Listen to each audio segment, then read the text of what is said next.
Marginal costing module illustration 6 once for all. एक बार वापस से बोल देता हूँ, ग्राफ के रिलेटेड क्वेश्चन एग्जाम में आते क्या? अभी तक आए नहीं, बट इसका मतलब ये नहीं कि नहीं आ सकते। क्वेश्चन कोई भी मॉड्यूल का है तो पूछने की पूरी संभावना है, simple as that. Prepare a profit graph for a product ABC and find a break-even point from the following data. Sales A, B and C, variable cost given, fixed cost 5000.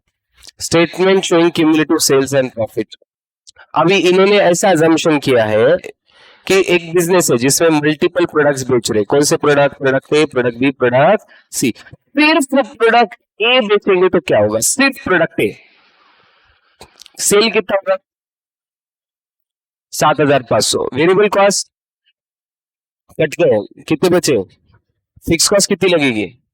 5000। तो उन्होंने क्या देखा है? देखो क्यूमुलेटिव से सिर्फ ए बेचेंगे। पहला सिर्फ पहले रो को ध्यान दो, पहले रो। तो सेल 7500, वेरिएबल कॉस्ट है, क्यूमुलेटिव कंट्रीब्यूशन बचेगा 6 एंड प्रॉफिट बचेगा 1000, क्योंकि फिक्स कॉस्ट कितनी है? 5। इधर तक समझा? अभी बिजनेस क्या बोल रहा? ग्रो होगा, तो अभी ए की जगह 2 प्रोडक्ट बेचेंगे। कौन से? A and B. तो सेल्स कितना हो जाएगा? 7.5 में 7.5 15,000 आया क्या सेल्स?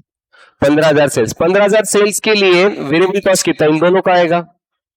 इन दोनों का टोटल तो 6750 आएगा तुम्हारा वेरिएबल कॉस्ट। नहीं,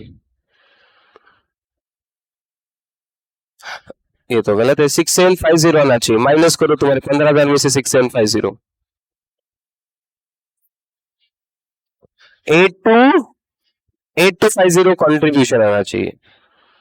हाँ, तो कॉन्ट्रीब्यूशन आएगा 8250 आया। 8250 इसमें से फिक्स कॉस्ट गया 5000 आया क्या? 3250 प्रॉफिट। तो बेसिकली पहला रो में सिर्फ इमेजिन है कि ए प्रोडक्ट सेल हुआ है, इसमें इमेजिन हुआ है कि ए एंड बी सेल हुआ है। अभी थर्ड क्या इमेजिन होगा? ए बी एंड सी। तो करो तीनों का सेल्स, ए बी एंड सी का सेल्स। 18,700 आया क्या? 18,750।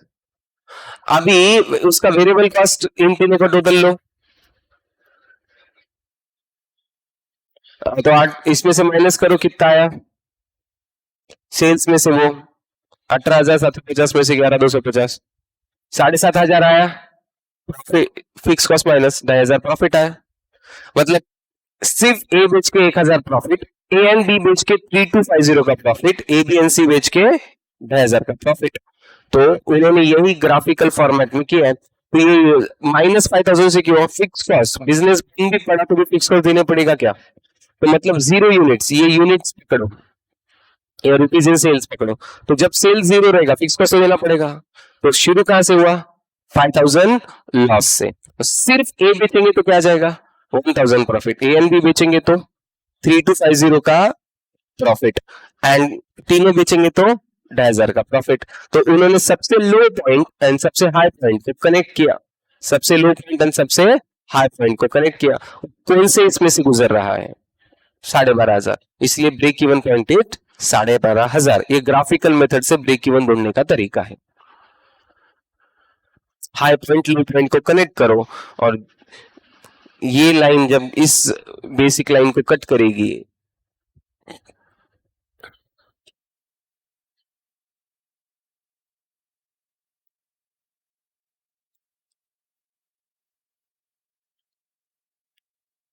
समझा? कोनो इशू?